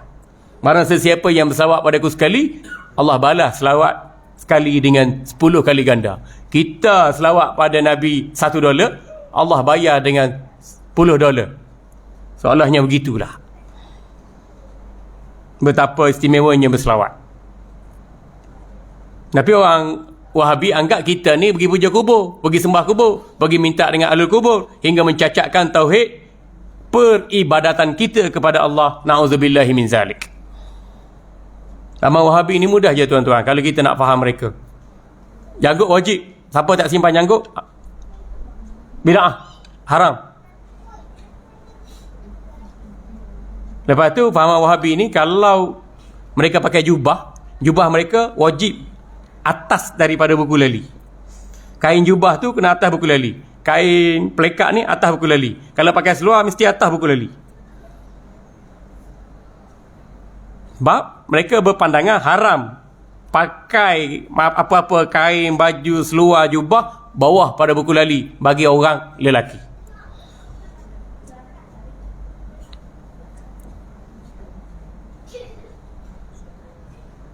Kalau mereka semayang, mereka kangkang luah-luah. Mereka kangkang luah-luah. Buka macam tayar sport, rim sport kereta. Lepas tu dia tempel kaki pada orang yang sebelah berada. Kanan atau kiri, dia tempel kaki. Jadi kaki ni rapat gini. Kita, kalau semayang, kita kangkang sejengkal je. Sunat jengkal je, ikut body kita. Ikut kestabilan badan kita. Jengkal je. Yang dimaksudkan dengan penuhkan saf, isi ke tempat kosong. Rapatkan saf, bahu-membahu. Luruskan saf, tumit ke tumit. Kita tengok tumit kita belakang kanan gini, luruskan saf tu. Itu prinsip dia. Tak, kalau orang Wahabi, dia kangkang luar tu, dia tempel kaki dia kaki orang lain, dikira merapatkan saf. Tapi kalau rapatkan saf, kita nak duduk tawaruk, payah juga. Dan kan tawaruk juga adalah posisi duduk yang disunatkan. Ya? Dan orang Wahabi ni, mereka takbir kat dada je. Takbir. Kangkang luar-luar. Allahu Akbar, tak tangan atas dada. Dia kata ni ikut sunnah yang sebenarnya. Tangan kanan letak atas pergelangan kiri, letak atas dada. Sedangkan kita 4 mazhab, mazhab Syafi'i, mazhab Syafi'i atas sikit daripada pusat. Allahu Akbar. Mazhab Syafi'i dan Hambali, tangan kanan pegang pergelangan tangan kiri, atas sikit daripada pusat. Dan mazhab Hanafi dan sebahagian Maliki bawah pusat. Bawah pusat, bukan pegang kotak, bawah pusat je. Dan sebahagian mazhab Maliki atas pusat. Dia tak ada masalah. Kita kata sunat macam ni. Tak, orang Wahabi kata tak ada, sunat macam ni. Dan dia kata kita bid'ah. Kita pun tak kata mereka bid'ah. Ini beza pandangan ulama ijtihad je. Siapa buat boleh pahala, tak buat makruh je kita kata. Alhamdulillah.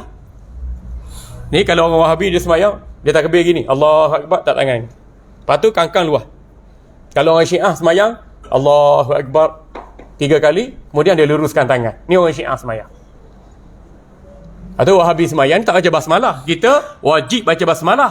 Bacaan basmalah tu rukun daripada bacaan Fatihah yang 7 ayat. Basmalah satu daripada ayat Fatihah yang 7. Tapi Wahabi tak, dia tak baca apa? Alhamdulillahirrabbilalamin. Kalau nak kira ijtihad mereka, tak sah kita semayang di belakang orang yang tak baca Fatihah dengan mulakan basmalah.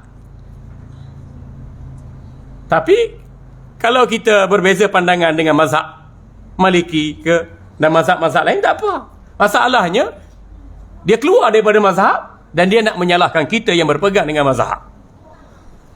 Itulah ajaran Pak Wahab. Banyak lagi tuan-tuan. Fahaman Wahabi. Nah, di sini fahaman Wahabi ni zaman kaum muda dulu diperlis lah. Dan sekarang ni di wilayah Persekutuan kuat fahaman Wahabi. Dalam JAKIM pun ada ustaz-ustaz Wahabi. Ada. Ramai pula apa-apa dia. Sebab masa interview kerja SBA, dia tak screen pun ni ustaz Wahabi ke Syiah ke liberal ke Khomeini ke tak. Betul lagi yang ni geng-geng PU ni, pencetus ummah ni, tak screen pun. Tahu-tahu buat set amal. Kan? Set oral.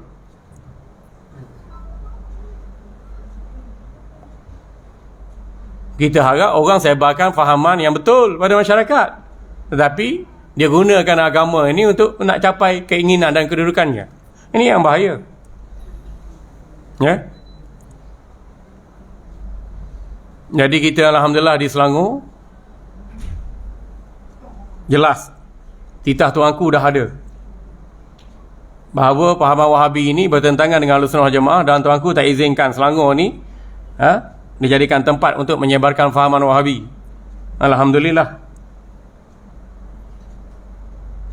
Cumanya bidang kuasa agama ni terletak bawah negeri. Ada negeri yang saya sebutkan tadi dah warta, dah fatwa. Jadi penyebaran fahaman Wahabi, Syiah dan liberal ni terkawal lah. Tapi ada setengah-setengah negeri tak fatwa, tak warta. Itu penyebaran masih lagi berleluasa. Itu antara kelemahan kita, kekangan yang kita ada. Ya, tapi kalau ketua jabatan ni boleh ambil tindakan pada pegawai-pegawai yang berfahaman Wahabi ni. Freeze mereka, jangan bagi tauliah pada mereka. Kan, ambil tindakan yang sepatutnya pada mereka. Kan? Tapi kalau ketua jabatan, pengarah jabatan agama, ketua jabatan agama ni, dia tak faham Wahabi ke, Syiah ke, liberal ke, hanya sangka baik belaka, letih ya. Sebab kita tengok Wahabi pakai kepiah, pakai jubah, pakai serban, baca Quran, baca hadis juga. Syiah pun pakai macam tu juga. Arkam lagi besar serban dia daripada serban kita. Ayah Peng pun pakai ayat Quran juga. Ayah Peng pakai Quran juga. Haji Kahar, kau dia ni. Haji Kahar, saya pernah debat Haji Kahar. Apa nama ni, Kasim Ahmad, pakai ayat Quran juga. Saya pernah debat dengan Kasim Ahmad. Belum dia mati. Kasim Ahmad, dia kata semayang ustaz, bukan semayang berdiri rukuk sujud, tungging-tungging tu. Dia kata semayang ni macam mana Pak Kasim? Semayang ni ustaz, lintahlah hati je, ingat Allah dalam hati je. Cuba Pak Kasim semayang. Okey, sekejap. Semayang? Ya ke Pak Kasim? Ya. Jangan cakap macam tu Pak Kasim, ni boleh jadi kufur ni. Dia kata aku tak kisah. Engkau nak kata aku kafir 2-3 kali, 4-5 kali ke, tak kisah. Dia kata memang kafir Pak Kasim. Kalau Pak Kasim kata semayang bukan 5 waktu, semayang ni rasa dalam hati je. Dia kata aku tak kisah. Kau nak kata aku kafir, tak kisah pun. Dia baca ayat Quran juga, hujah. Ayah Peng pun baca Quran juga. Ketika dia mengaku dia Tuhan, dia kata ada dalil dia ni Tuhan. Mana? Dia kata tu, Qul huwallahu ahad, katakanlah Allah tu esa, aku pun esa. Allah esa, aku esa. Allah Tuhan, aku pun Tuhan. Lam yalid, Allah tak beranak, aku pun tak beranak. Alam yulad, tidak diperanakkan, aku tak diperanakkan, aku penjelmaan semula. Alam yakullahu kufuwan ahad, Allah tak sama dengan makhluk, makhluk tak sama dengan Allah, aku tak sama dengan orang, orang tak sama dengan aku. Jadi Allah Tuhan, aku pun Tuhan juga. Ayah apa? Ini yang bahaya. Kita tak, orang lantang kata demo tak kena barang. Lepas tu kita tengok ciri-ciri. Kita kena tengok fahaman dia, amalan dia, pegangan dia, baru kita tahu ni Wahabi. Kita bukan nak menuduh. Dia ada disiplin dia. Kalau begini Wahabi, kalau begini Syiah, kalau begini liberal, kalau begini Puak Ayah Pin, kalau begini Haji Kahar, kalau begini Qadiani. Jadi kita buat penarafan berdasarkan kepada fahaman, amalan, pegangan dan kepercayaan mereka. Bukan kita nak menuduh sewena-wena. Ya? Begitu juga Syiah. Syiah cerita lama. Zaman Sayyidina Ali karamallahu wajhah lagi. Mereka mendewa-dewakan Ali. Membak mitos, buat pendustaan dengan menggunakan nama Ahli Baiti Rasulullah sallallahu alaihi wasallam. Sampai ke tahap ketuhanan, sampai ke tahap kenabian. Mereka mendakwa Ali adalah penjelmaan semula Allah. Ali lebih layak menerima wahyu daripada Rasulullah sallallahu alaihi wasallam. Mereka mendakwa Al-Quran Mashaf Fatimah tu 40 juzuk berbanding Mashaf Utsmani 30 juzuk. Mereka mendakwa Jibril salah turun wahyu. Patutnya turun kepada Sayyidina Ali bukan kepada Nabi sallallahu alaihi wasallam. Mereka mendakwa Al-Quran ni berlaku penawah baikan dan pengurangan pada surah-surah tertentu. Mereka mendakwa nikah ni bukan hak pada 4 je. 2, 3 campur 2, 5, 5 campur 4, 9.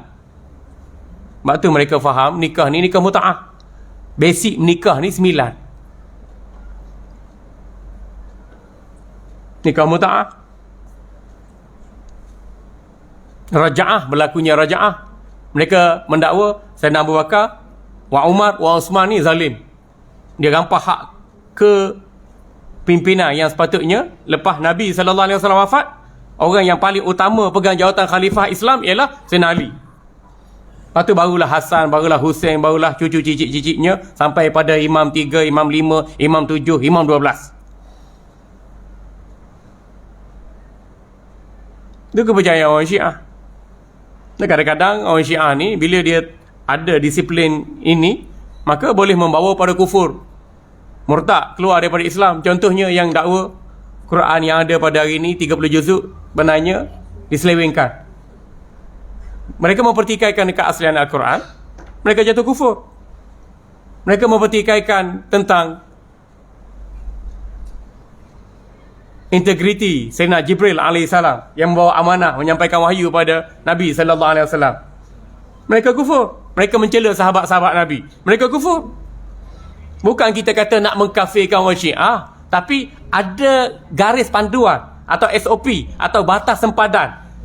Penyelewengan ada ketikanya membawa mereka menjadi sesat, lagi menyesatkan. Penyelewengan yang dianuti mereka ada ketikanya menyebabkan mereka kufur, murtad, keluar daripada Islam.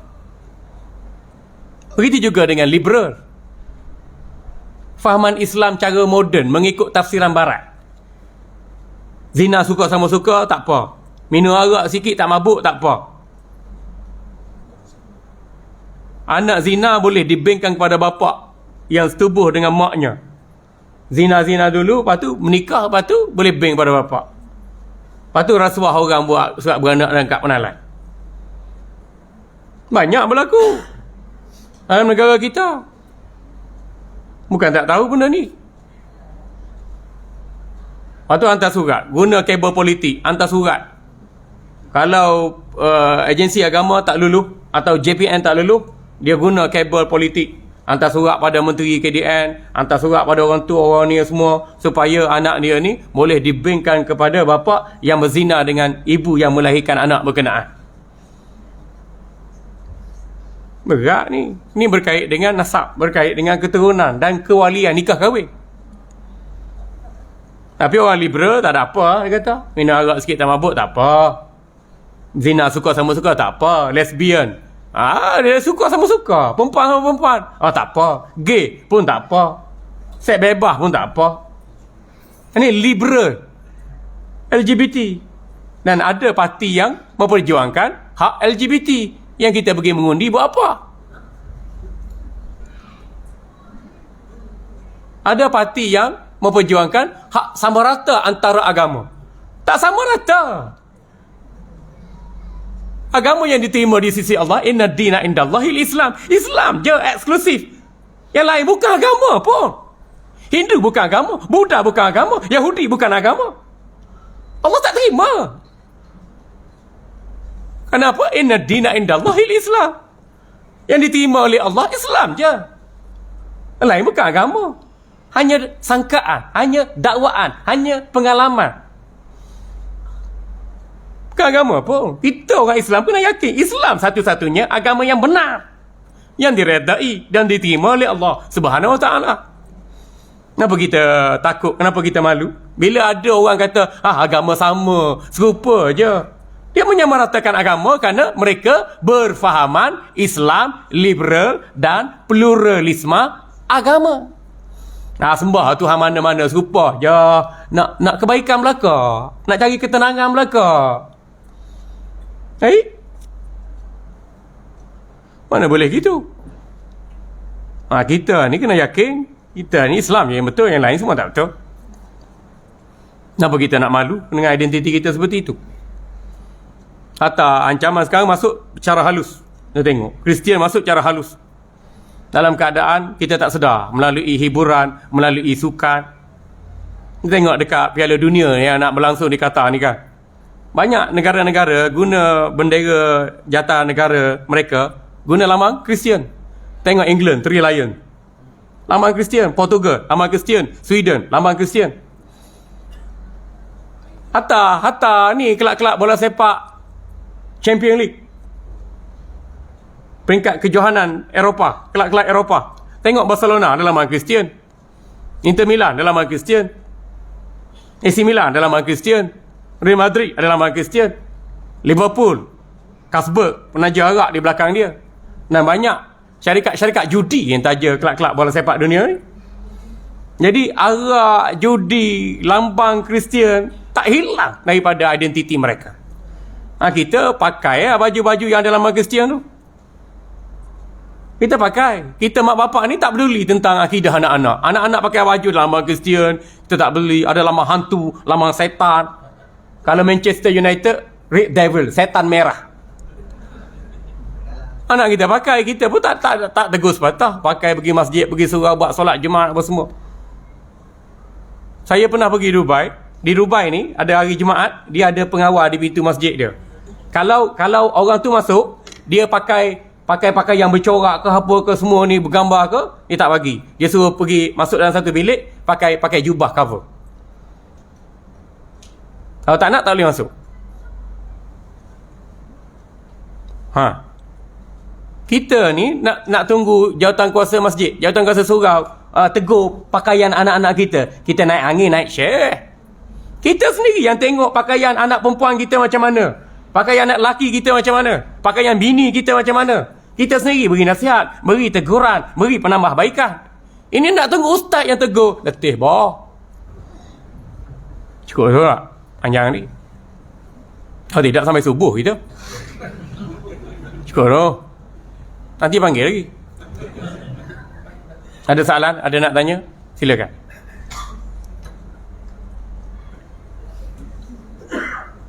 Bang, tanya.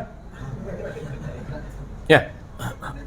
Dalam YouTube channel-channel yang Wahbi punya channel, dan ada kalau ada channel tu, dalam tu ada ustaz-ustaz dalam tu semua Wahbi. Betul. Contoh-contoh channel tu. Channel dia Pro Media Tajdid. Lepas tu channel Sunnah. Lepas tu apa lagi ya? Banyak.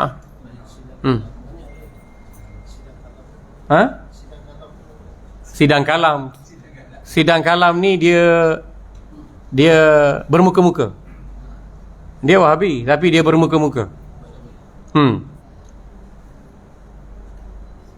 Okay. Nah, hati-hati lah.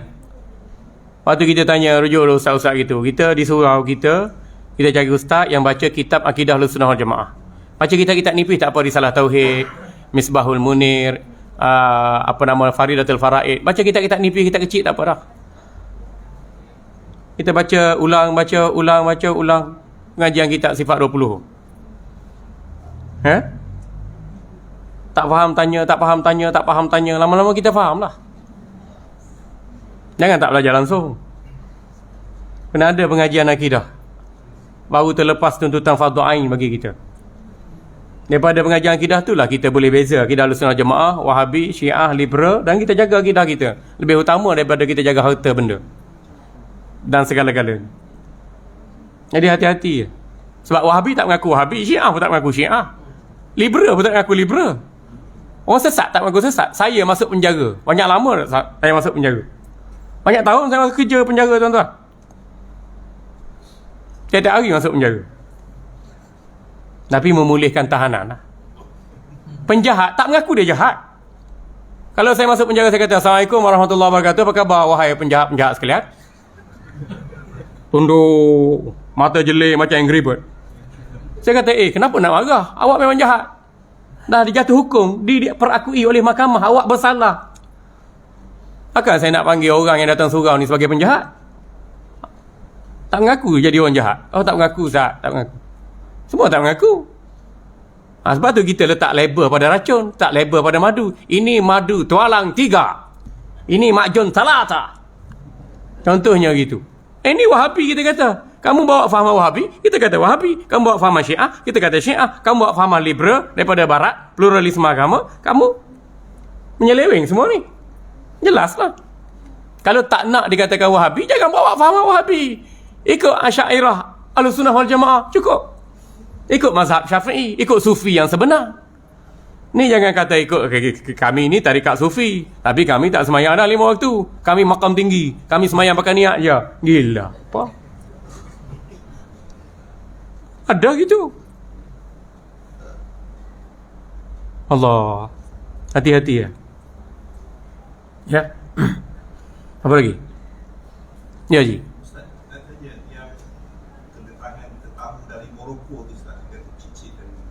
Tetamu dari Morocco tu Maula Sheikh Muhammad Amin sebab akhir kita tengok TikTok ada satu ustazah pergi antara keempat.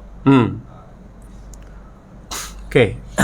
Dia, kalau orang tu mengaku dia keturunan Rasulullah sallallahu alaihi wasallam, kalau dia betul, kita wajib memuliakan dia.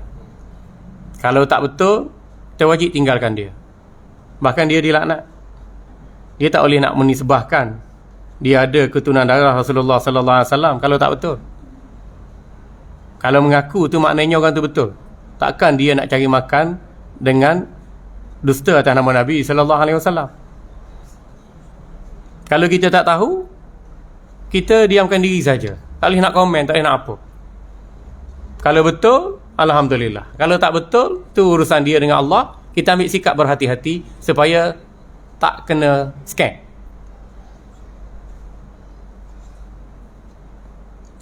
Tapi saya tengok ada seorang profesor daripada Fes, Maghribi. Bila isu ni berlaku, saya tanya sahabat-sahabat Maghribi, dia hantar surat menyurat, dia hantar silsilah keturunan dia tu. Saya tengok, memang dia ada satu silsilah sanad yang ada chop bahawa dia keturunan Nabi sallallahu alaihi wasallam, Maula Muhammad Amin Al-Idrisi ni. Tapi dia bukannya dari jajaran ahli ilmu. Dia memang keturunan Nabi sallallahu alaihi wasallam, tapi bukan dari kalangan alim ulama. Tak apalah. Siapa saja yang berketurunan Rasulullah sallallahu alaihi wasallam, kita muliakanlah sebagai tetamu. Dia datang ziarah kita. Okeylah. Kan? Walaupun dia bukan ulama sekalipun. Sebab ada juga yang keturunan Said ni, Said Habib Al-Atas Al-Idrus Al-Idrisi, kan? Dia keturunan Rasulullah sallallahu alaihi wasallam. Walaupun dia kerja biasa, tukang kebun, tukang masak atau pembantu pejabat, kita tetap muliakan dia kerana dia ada darah keturunan Rasulullah sallallahu alaihi wasallam. Walaupun dia tak mengaji ilmu, dia jahil, dia apa, itu masalah peribadi dia. Tapi tidak mengurangkan pertalian darah dia dengan Nabi sallallahu alaihi wasallam. Dan Nabi sallallahu alaihi wasallam pernah ditanya, "Ya Rasulullah, man ali baitik?" Faqala Nabi sallallahu alaihi wasallam, "Kullu taqiyyin." Sayyidina Salman Al-Farisi pernah tanyakan Nabi sallallahu alaihi wasallam, "Wahai Rasulullah, siapakah sanak saudara keturunan ahli baitmu?" Nabi sallallahu menjawab, "Keturunanku ialah semua yang bertakwa kepada Allah." Makna orang yang ada pertalian darah macam Sayyidina Hasan, Husain, Fatimah, anak cucu cicit baginda sallallahu alaihi wasallam tu memang jelas ada susu galuh pertalian darah. Satu lagi, orang yang tak ada pertalian darah, siapa-siapa saja yang bertakwa pada Allah, ikut segala ajaranku, dia juga daripada keturunanku. Tu. Jadi kita ambil sikap berhati-hati lah. Kalau seseorang tu dia dakwa dia keturunan Rasulullah sallallahu alaihi wasallam, kita pun tak ada maklumat. Kita nak tolak, kita tak ada maklumat. Kita nak percaya, tak berapa nak percaya. Jadi kita tawakuf. Kita serahkan pada Allah dan tidak mengurangkan kemuliaan seseorang yang datang ke negeri kita atau negara kita sebagai tetamu. Ya? Itu paling mudah. Ramai lagi keturunan Rasulullah sallallahu alaihi wasallam ni, ulama ahli bait ini. Ramai lagi yang berkhidmat, yang berjasa. Banyak lagi. Kan? Cuma yalah, orang datang ke negeri kita, negara kita, lagikan artis orang sanjung. Artis main bola, suka menyanyi ke apa benda, dapat datuk tiap-tiap tahun, tak kisah pun. Kan? Banyak lagi skema-skema lain, tak kisah pun. Jadi, biarlah seseorang tu kalau dia kata dia keturunan Rasulullah sallallahu alaihi wasallam, kita pun surrender lah. Tak berani nak kata apa. Mudah-mudahan dakwaannya tu betul. Dan takkanlah dia nak berbohong atas nama Nabi sallallahu alaihi wasallam. Ya? Cuba tu. Tu apa? Cuba. Boleh? Tak boleh panggil lagi. Kita cerita lagi. Ada masalah. Saya tak kisah tuan-tuan, siapa panggil saya pergi. Tak kira surah kecil, surah besar ke, orang bayar ke tak bayar, tak ada masalah. Saya bukan cari duit dengan urusan agama. Ya.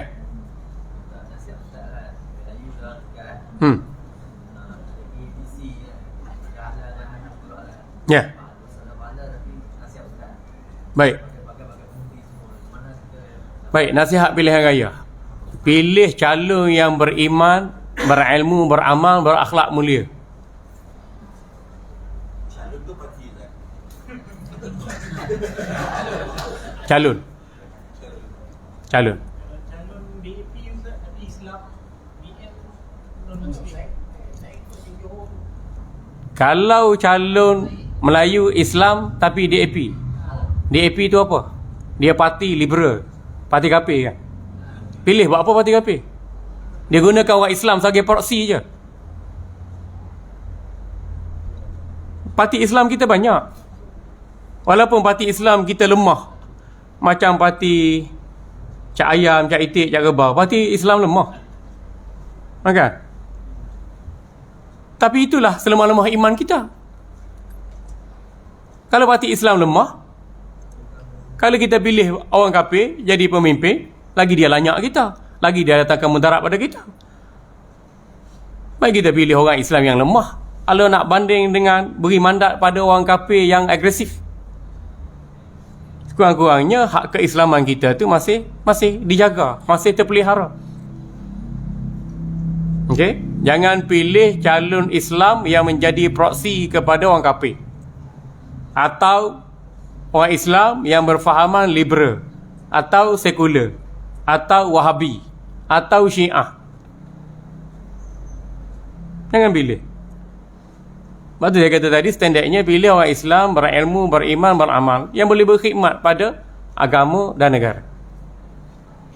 Sebab orang Islam pun boleh tahan juga sakaunya, sapunya.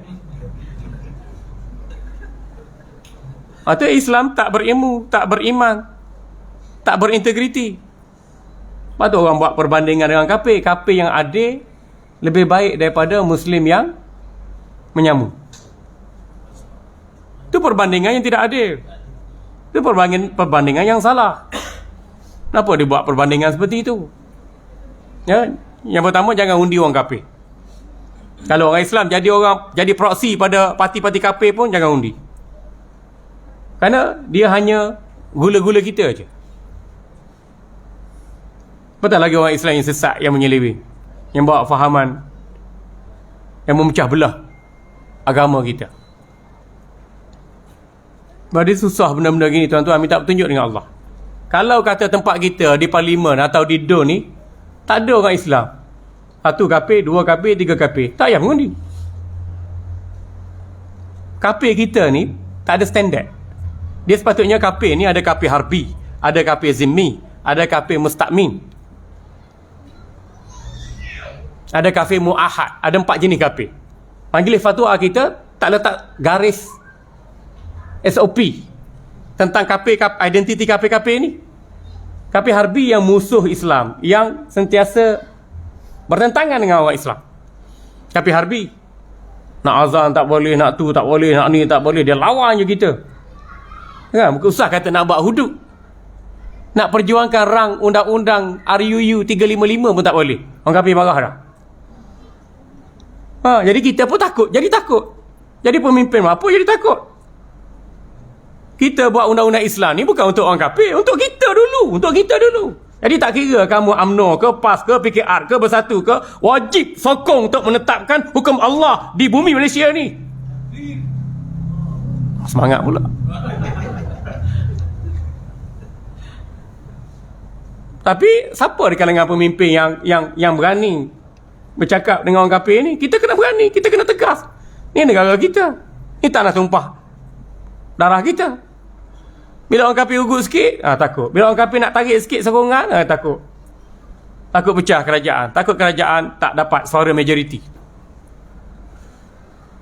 Kita orang Melayu Islam patut bersatu atas dasar La ilaha illallah Muhammad Rasulullah. Atas dasar ni. Kalau kita kata antara parti-parti ni tak ada siapa pun sempurna. Kan?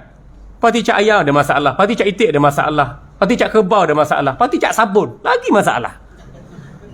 Jadi ketepikan permasalahan itu. Kita tengok pada target yang lebih besar demi kepentingan Islam dan negara kita. Sepatutnya. Jadi kalau kita duk cari perbezaan antara parti-parti ini, menyebabkan kita jadi lemah dan orang kafir ambil kesempatan habis. Saya pun tak faham apa yang ada pada benak dan pemikiran orang UMNO, orang PAS, orang PKR, orang Bersatu. Dia nak apa sebenarnya? Benarnya nak duit je. Nak kaya je. Nak jadi calon parlimen sebab nak kaya, sebab nak projek, sebab nak buat keputusan-keputusan penting yang boleh menyenang dan memewahkan anak cucu. Kalau jadi ahli parlimen makin susah, makin miskin, makin teruk kena kerjakan kepada rakyat, tak mahu dia orang. Sebab dia orang nak senang je dapat pencen ahli parlimen, dapat pencen DUN. Itu DUN tak nak bubar tu sebab nak tunggu pencen dia dapat. Jadi orang masuk politik ni nak dunia je, bukan nak akhirat. Bukan nak akhirat. Sebab tu mereka tak kisah pergi sidang DUN ke, tak pergi sidang DUN ke, yang penting gaji. Pergi sidang parlimen, tak pergi parlimen ke, ponteng parlimen ke, yang penting ni. Rakam saya tak kisah. Saya cakap tu terang. Patut ahli parlimen kita tak ada kualiti, tuan-tuan, tak ada kualiti. Patutnya ahli parlimen pergilah parlimen. Tak pergi parlimen, terima gaji buat apa? Katalah pemimpin bersih lah, integriti lah, semua Cak Ayam lah ke? Kalau saya cikgu, saya wajib masuk kelas, mengajar di sekolah, mendidik anak bangsa. Kalau saya tak masuk kelas, gaji saya tu haram. Kalau saya bekerja JAKIM, saya kena kerja di JAKIM premis 8 pagi, 5 petang sampai 7 malam, sampai malam, 10 malam tak apa. Keluar adik sendiri pun tak apa. Pak dibayar bulanan. Tapi ini ialah sebab tu trend yang sama aja. Parti Melayu Islam trend yang sama aja. Aku naik, kau jatuh. Kau naik, kau dakwa aku. Aku naik, aku dakwa engkau. Ruginya agama, ruginya bangsa, rugi negara. Undang-undang Islam, tuan-tuan, undang-undang Islam kita masih lagi di tahap yang paling rendah. Akta Pentadbiran Islam, hak paling tinggi, Akta Pentadbiran Islam Wilayah Persekutuan yang digubah 1993 yang memperuntukkan peruntukan undang-undang yang tertinggi bagi kesalahan jenayah syariah 356 je. Tahu 356 undang-undang Islam? Hina Allah, hina Quran, hina Nabi, jadi kafir, jadi murtad, bawa ajaran sesat. 356 je. 3 tahun penjara, 5,000 denda, 6 kali sebatan. Bila dah tua, kena kecil manis, darah tinggi, paru-paru berair, lemah jantung, dikecualikan daripada sebat. Jadi 35 aja, 3 tahun penjara, 5,000 denda. Itu berkait dengan peruntukan undang-undang Islam yang paling tinggi di wilayah Persekutuan. Menteri Wilayah, dia tengok kepentingan ni. Duli Yang Maha Mulia Seri Paduka Baginda Yang di-Pertuan Agong sebagai ketua agama di wilayah Persekutuan, dia tengok benda ni. Raja-Raja Melayu, dia tengok benda ni sebagai ketua agama bagi setiap negeri. Dia memperjuangkan undang-undang Islam. Ahli Parlimen Islam, Parti Islam, Melayu Islam. Adakah mereka memperjuangkan semua ni? Panah. Kita nak suruh JAKIM. JAKIM tak ada kuasa, tuan-tuan. JAKIM tak ada kuasa. Ultraman lagi berkuasa daripada JAKIM. Ultraman banyak pula tu. Ultraman Taro, Ultraman King, Ultraman Trigger, Ultraman Seven, Ultraman Atra. Macam-macam jenis Ultraman, tuan-tuan. Sembuh sekali je keluar power. JAKIM tak ada power, tuan-tuan. Tak ada power. JAKIM hanya menyelaras je. Tapi kita nak suruh orang tak ada power ni untuk memperjuangkan agama. Ketua agama mana? Dah jadi ketua bola ke? Ketua hoki ke? Ketua kolam renang ke? Ketua squash ke? Ketua agama. Kalau saya ketua pasukan bola sepak, saya pastikan 11 player saya bermain dengan cukup baik. Dengan skill, dengan attitude yang mampu menang. Ni ketua agama sendiri macam bukan ketua je. Batu ahli parlimen kita kejar je kata kita nak buat hudud nak buat hudud. Lepas tu senyap. Kita nak buat RU 355. Lepas tu senyap. Lepas tu pilihan raya RU 355. Sokong kita membangun sama Islam. Lepas tu senyap. Nah, perwakilan ke keputusan mesyuarat agung Islam. Takbir! Allah! Takbir! Allah! Bila ada kuasa nak cakap pasal undang-undang Islam, nak bentang undang-undang Islam, takut orang kafir marah. Menyedihkan, tuan-tuan.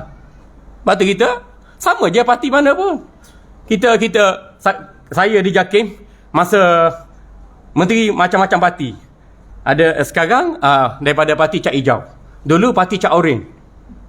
Dia liberal sikit. Apa nama apa? Mujahat ke? Mujahat. Lepas tu apa nama ni? Dulu parti Cat Biru. Biru, hijau, oren. Kita dah rasa semua. Ada senator yang tak ada parti pun. Kita dah rasa semua. Semua mereka ni tak boleh harap sebagai menteri. Tak boleh harap sebagai menteri. Tak boleh nak memperjuangkan undang-undang Islam. Kita orang Islam tak boleh memperjuangkan undang-undang Islam. Hukum gantung tu undang-undang apa, tuan-tuan? Hukum gantung kat penjara Kajang dan semua penjara-penjara di Malaysia. Undang-undang apa hukum gantung sampai mati tu? Undang-undang apa? Undang-undang sekular, undang-undang British. Boleh pula kita laksanakan. Tapi undang-undang Islam tak boleh nak laksanakan. Kita ada ketua hakim negara. Boleh buat perundangan Islam. Boleh bantu naik taraf perundangan Islam. Dia tak buat juga. Kita ada peguam negara. Dia tak bantu, tak buat juga. Kita nak harap siapa, tuan-tuan? Doraemon. Undang-undang ajaib untuk laksanakan hudud di Malaysia. Sebab tu saya kata, saya cakap tu terang je. Orang terima, Alhamdulillah. Tak terima, tak apa. Tak buat, tak apa. Janji kita faham. Kita faham apa masalah dan apa jalan keluar. Kalau nak suruh JAKIM martabatkan hudud, kisah, takzir, sampai kiamat tak dapat, tuan-tuan. Sebab JAKIM tak ada punca kuasa. Punca kuasa sebenar berada pada negeri. Negeri bawah bidang kuasa Sultan sebagai ketua agama dan adat istiadat negeri. Dan Tuanku Sultan ni yang penasihat dia ada penasihat dia. Kalau penasihat tak berapa sihat, jadilah keadaan sekarang tak berubah je. Lepas pilihan raya 15, 16, 17 kita mati gitu je. Lepas pilihan raya 14 mari Covid, mati berapa ramai. Lepas pilihan raya 15 mati pula. Lepas pilihan raya 16 tunggu pula. Kita diperbodohkan begini je. Tapi yang penting kita faham, supaya anak cucu cicit yang lahir daripada zuriat kita boleh membantu, memberi manfaat dalam memertabatkan agama Islam yang kita cintai. Cukup tu. Ada makan bah? Mana ada?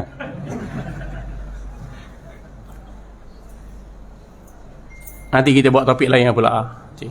Tak ada masalah. Saya panggil, saya datang insya-Allah. Dah tahu, dah kenal ni, datang insya-Allah. Tak ada masalah. Tuan-tuan hadirin yang dirahmati Allah, saya ada bawa satu buku baru, Tafsir Pimpinan Rahman kepada Pengertian Al-Quran edisi Rumi Baharu.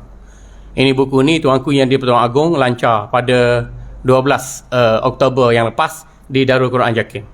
Dan saya lah pegawai in charge yang menerbitkan buku ni bagi pihak JAKIM dengan kerjasama Syarikat Rimbunan Islamik Media Sdn Bhd. Jadi kitab Tafsir Pimpinan Rahman yang bermula pada 1968 tu, kita buat pindaan, edit, sunting, dan inilah hasil dia. Kalau tuan-tuan beli kat kedai RM135. Kalau dapatkan dengan saya RM120 saja. Diskaun RM15. Kalau nak bayar RM110 pun bayar. Nak bayar RM100 pun boleh. Nak ambil free pun boleh. Sebab orang kita ni kalau beli rokok mudah, beli kitab Al-Quran memang payah. Macam mana Islam nak maju? Nak beli kitab Al-Quran ni, nak baca tafsir, nak tengok ilmu-ilmu terkandung dalamnya, nak mengaji tajwid, apa semua ni payah. Tapi beli rokok, suruh anak beli, suruh bini beli. Marah pula anak bini, silap beli rokok. Beli kitab tafsir ni sekali seumur hidup je. Kalau beli rokok tiap-tiap hari beli, tiap-tiap hari hisap. Ini mentaliti orang kita sendiri. Boleh dapatkan lah. Ini dalam ni kita perbetulkan semua kesilapan-kesilapan yang dibuat oleh orang terdahulu. Dulu kan Al-Quran ni dia tulis dalam bahasa Melayu. Alif Lam Mim, alif dia eja, A-L-I-F, Lam L-A-A-M, Mim M-I-I-M, Mim, Taha T-A-A-H-A-A, Taha. 29 tempat huruf hijaiyah yang ditulis dalam bahasa Rumi tu kita Arabikkan. Sebab Majlis Fatwa dah buat keputusan haram Al-Quran ditulis selain dari bahasa Arab. Kemudiannya penafsiran ayat-ayat mutasyabihat, khususnya pada surah Taha ayat 5, Ar-Rahmanu 'alas istawa, kita telah perbetulkan berkaitan dengan kesalahan tu. Ini naskah yang menepati piawaian Ahlus Sunnah wal Jamaah. Alhamdulillah. Jadi boleh dapatkan lah, boleh beli, boleh baca, buat tadabbur. Dia kata lepas subuh panggil ustaz baca dengan tajwid yang betul. Kemudian baca makna-makna dia. Sebab Al-Quran ni bila kita baca dengan betul, fahami maknanya, dia membersihkan hati.